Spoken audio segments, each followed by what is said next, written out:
ating mga bayani at kundi at ang nasyonalismo ang papa sa atin. Magandang hapon po, inyong pabinuhulo at sa inyo aming kamag-aral.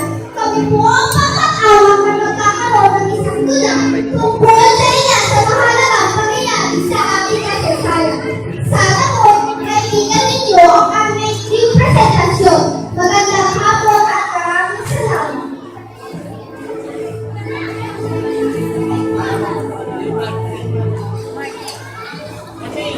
Shaming, kapit ka doon, baby. Ka sa gitna. Kapit ka sa gitna. Sa gitna ka yan. Gitna, baby. Doon ka. Doon ka. Shaming, doon ka lagi. Upang maranasan natin ang kalayaang nararanasan ng mundo. Sila ay nagsulat ng Glory Menachem at Epilus Christo upang mag-ising ang gandang masulat ng mga Pilipino. Nalaman ito ng mga Kastila, kaya naman sila ay tinatapos sa Latikan. Shaming, sabi mo sa Shaming, sir, sa gitna. Sa gitna ka, mga. Sa gitna. Sa gitna kasi ng mga judges.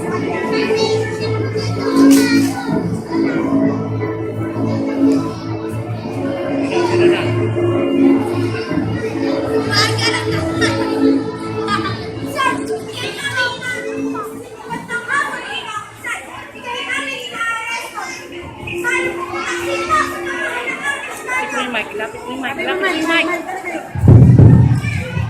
May nakapatuloy ba kayo mamayang taksin sa inyong pamahalaang Espanya? Ang Epilus Christo at Glory Menachem ay ilan sa mga nakalat ng dokumento, ang ilan sa mga ebidensya at nagpapatunay na ikaw ay nagtaksin sa pamahalaang Espanya! Si Rizal ay isa sa mga pinuno ng isang kilusan na bumawasan ang propaganda. Ang propaganda ay isang pagkakalubalatan laban sa pagitan ng pagsusulat ng mga pamayagan, nobela, tula, at iba pa. Ngayong wala na si Rizal. Kaya ba natin tayo tayong pinunod? Kaya! Kaya natin ito! Kaya tayo lamang! Hindi nagtagal at nagbagulo-gulo ang kilusan dahil sa pagkawalang ng lider nila si Rizal. Maraming mga hindi makakunawaan ang naganap sa pagitan ng ilang miyembro kung kaya ako ang kilusang propaganda. Mike. Ako na ang magiging pinuno ng propaganda! Di ba, Ay? Ako na ang Carmen, dito ka lapit sa gitna. Dali, ma'am!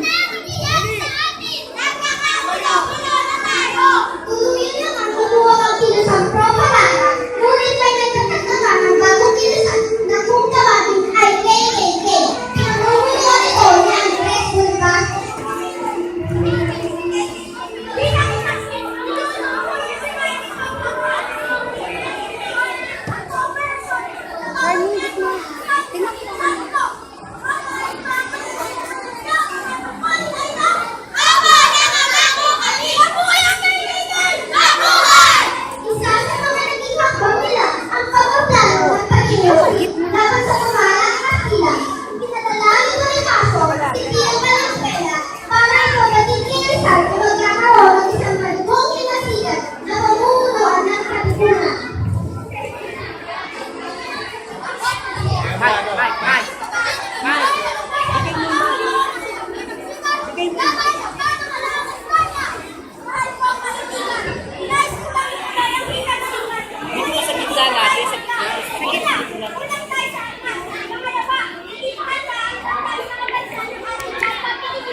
posisyon?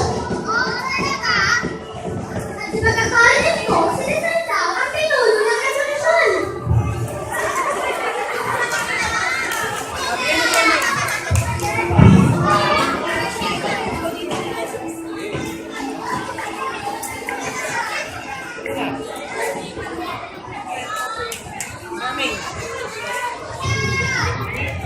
San, bigay namin pinarareto dahil pagkaalaman namin na ikaw ay kasama sa resolusyon.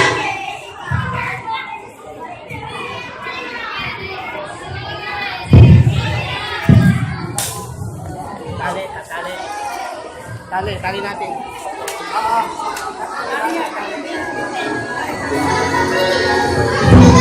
Ang pumilitan at doon nakatulog na rin ang dating bayani.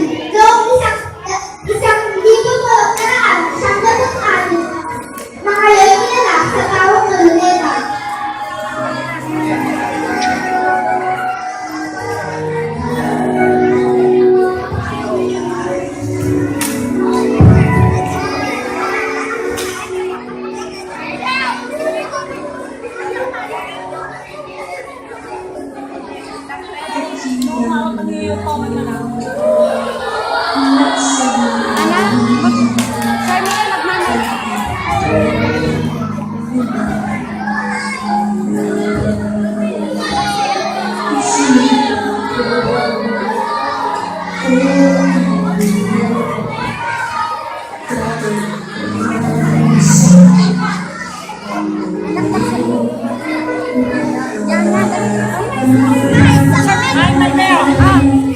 Nasaan ang kalayaan? Sa gitna, gitna. Sila ba? Sila ba? Gitna. Sila ba ang nagiging sinumo ng ating bayan? Kayo ba ang patingin na sinasabi? Lapit mo, lapit mo. Sino ba ang patingin ng ating bayan? Ikaw ba? Ikaw ba? Ikaw ba ang patingin ng ating bayan? Hindi ikaw! Sino? Oh, set lang yan sa. Mike.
Atras doon ha. Yan.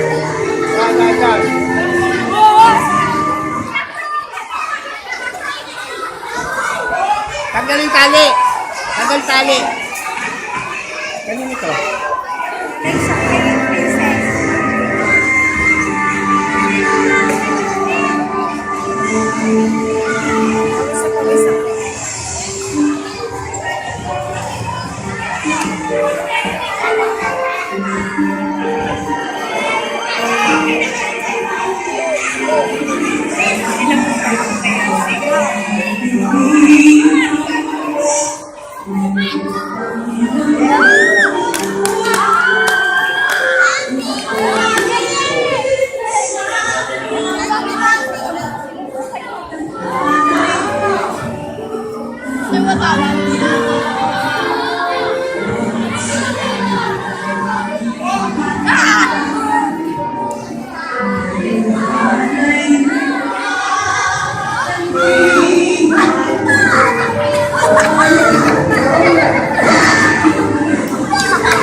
Nagsisimang nagtang nakapagsa ng mga Pilipino.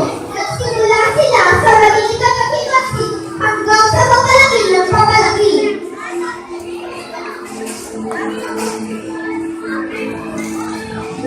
Ito na ang pinagsikan!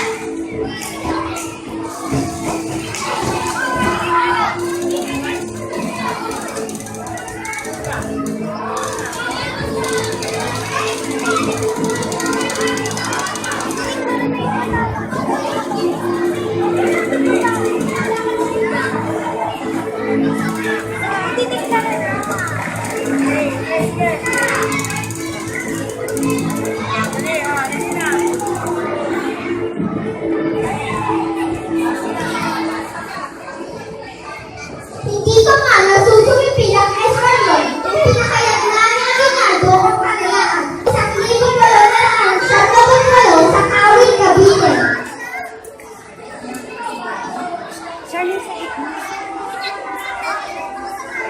Itinanghiyang matawag ni Marcela Consillo, Lorenza at Delfina Natividad. Ang pula ay sumisitulo sa katapangan, asul sa kagitingan, puti sa kalinisan, ang tatlong bituin ay sa Luzon, Visayas, Mindanao. Ang walong silang ng araw, ang walong probinsya na pagkatumpayan laban sa mga Espanyol.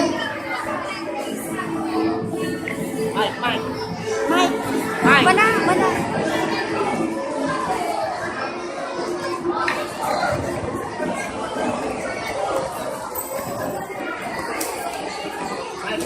Ay, doon na may background tayo. Sabay-sabay